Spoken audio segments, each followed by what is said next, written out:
Woohoo! That's awesome. Okay, that's sorted. So if you're going on one of those other bikes, I guess what we need to know is where we go.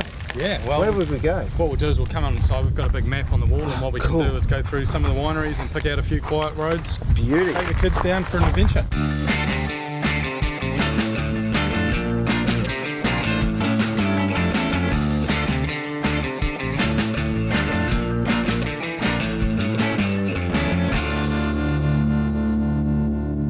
So we head into the final leg of this amazing trip and into Marlborough, world famous for its amazing food and wine, and therefore the perfect destination for a spot of indulgence. So before picking up our bikes for exploring the local vineyards, we made a wee stop off at Wine Marlborough for some quick tips on what to look out for. Well, otherwise we might just end up drinking everything. Marcus, it's not like we haven't tried any wine while we've been driving around. I bet you have. I hope you have. But what should we be, specifically looking out for that would represent the region and give us a real taste of Marlborough as well as New Zealand? Well, famous for lots of varieties here, but first and foremost is Sauvignon Blanc. I mean, it goes without saying. It's our global reputation of New Zealand's wine is basically from Sauvignon Blanc in Marlborough. That started the big revolution and the big journey for us.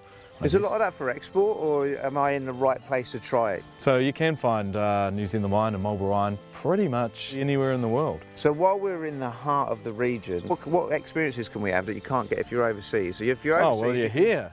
You can visit the celladors, you can go and see them. Go meet the people who make the wine. I mean, there's nothing better than that if you're into your wine, and most of those people are into their food, so you can tie everything together and have a pretty amazing experience. Cool, okay. Lots to do. We're gonna jump back in the van, head out, do some biking. Brilliant. Probably the best way to try it. Yeah, go to Renwick. It's pretty good. And there's quite a big cluster of wineries and celladors in that little zone. So often people cycle around it's probably you could cycle around 4 or 5 Ks and get quite a number of cellador experiences there. Oh yeah. Some medium sized, some family owned, some a bit bigger. And this is a diversity of experiences you'd get as well, which is fun. And there's cafes and restaurants out there too. And they've got a kind of a holder you can put a couple of bottles in as well if you want to take some with you when you're driving south. Of course. Yeah, of course. I'd recommend it.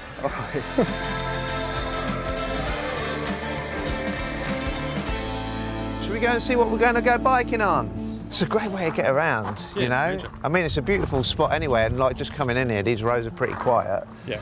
How many people do you get through here each year? About 2,000.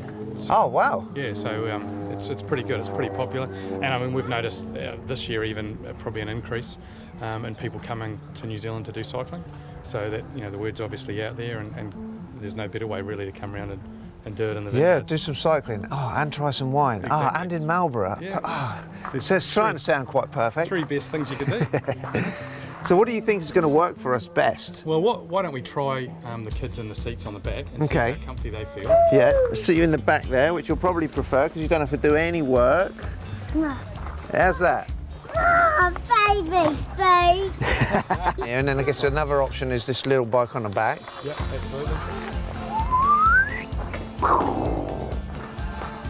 How's that, buddy? Bit of a reach? So what do you think of this? Hey guys, look at that. Whoa. What do you reckon? Oh, so then we've both got wine carriers as well. That's quite cool, because I'd like to pick up a few bottles of wine, That's good. Oh, that's pretty easy. Yoo-hoo! That's awesome. Yeah, so when we go out our driveway, you'll be turning right.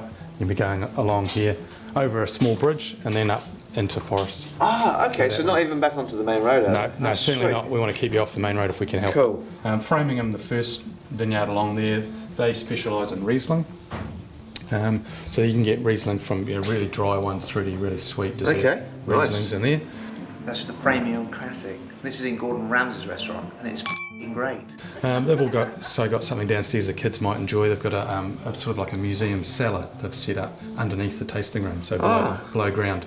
Cool. With sort of racks of wine with dust all over them, and just sort of making that sort of thing a bit interesting for people if they don't just want to drink wine.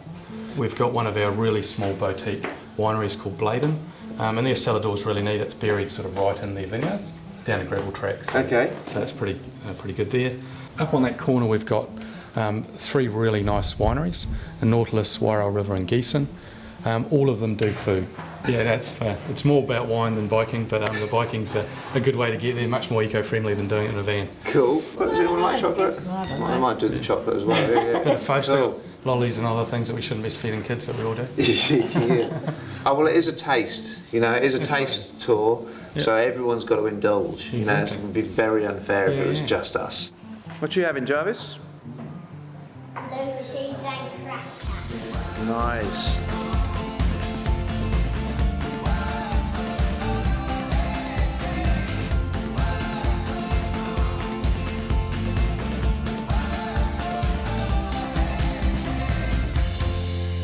And so, with full bellies and plenty of extra bottles to try, we headed out to a beautiful secluded spot by the coast for our last night in the camper van.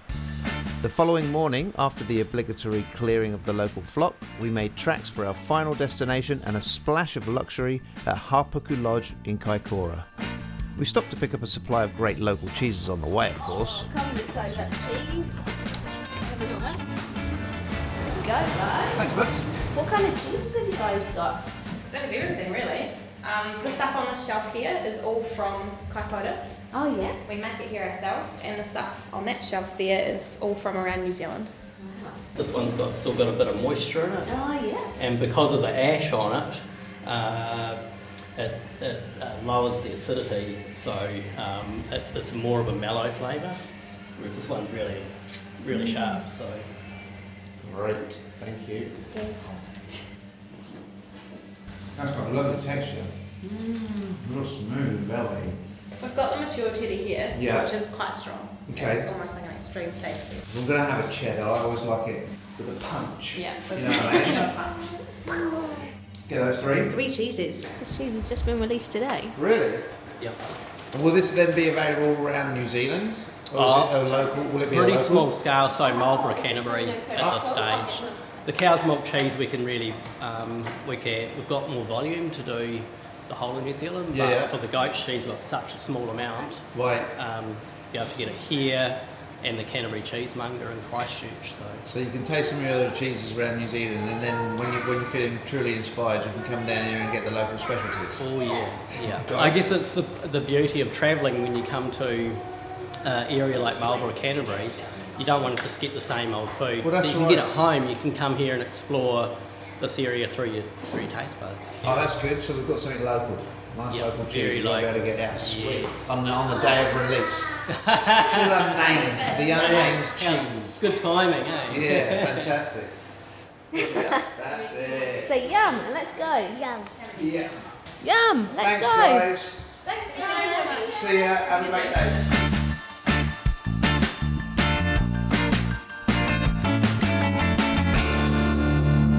What do you think of your pad for the night? Oh my goodness, it's just amazing. Hey, I don't think I've ever stayed in a hotel this cool.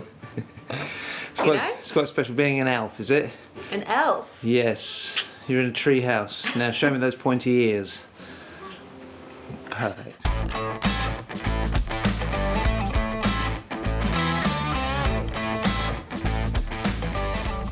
want to carry your egg basket to collect the eggs? Wow, your very own egg What are we here to do? Tell me. Take the eggs from the chicken. Yeah. And then what are you going to do with the eggs tomorrow?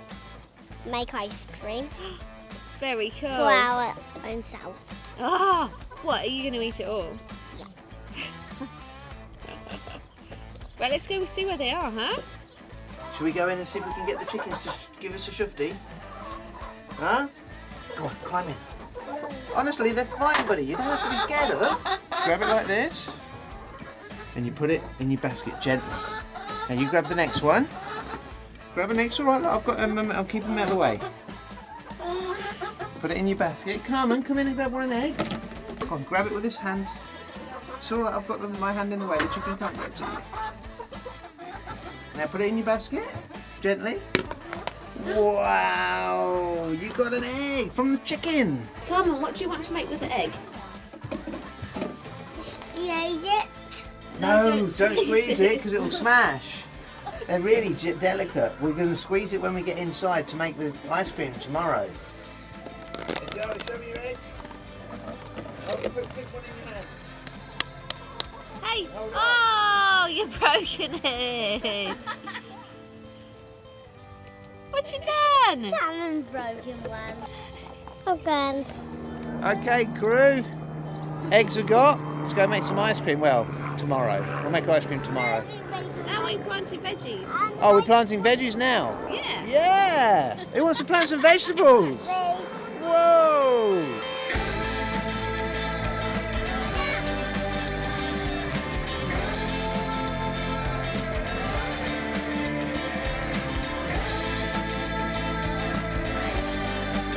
Tell me what flavour ice creams you're having tomorrow. Chocolate, strawberry and vanilla. Oh, really? Are you making 3 types of I've got my egg basket. Do you want a hand? Let me help. What's happening? Today we're making ice cream. Vanilla bean ice cream.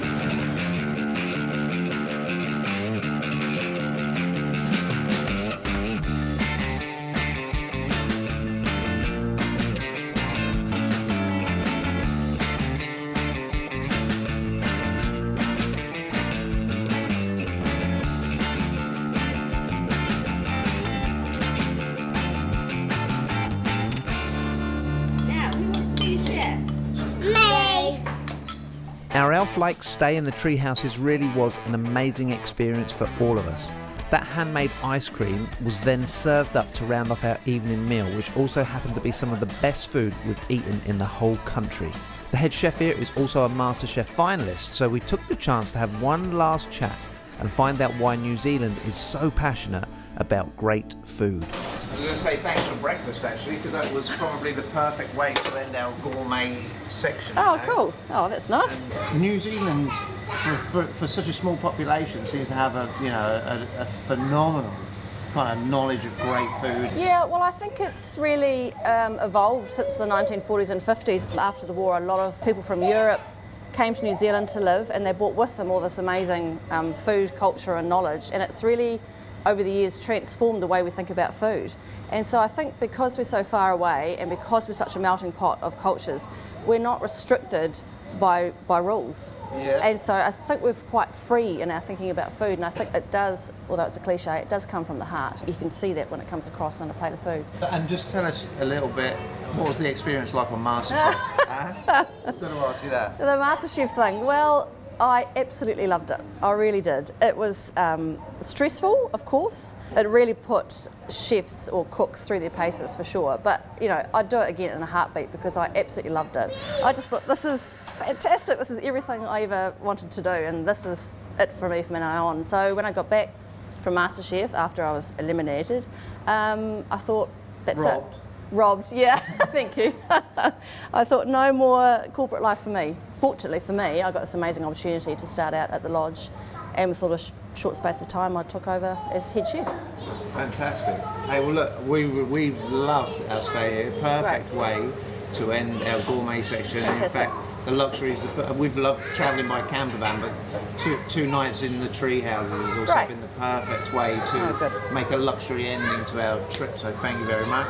Thanks for the Most great welcome. food. Very welcome. And we'll catch you again next time we're in the South Sounds good. without doubt. Great. Okay, thanks. Thanks.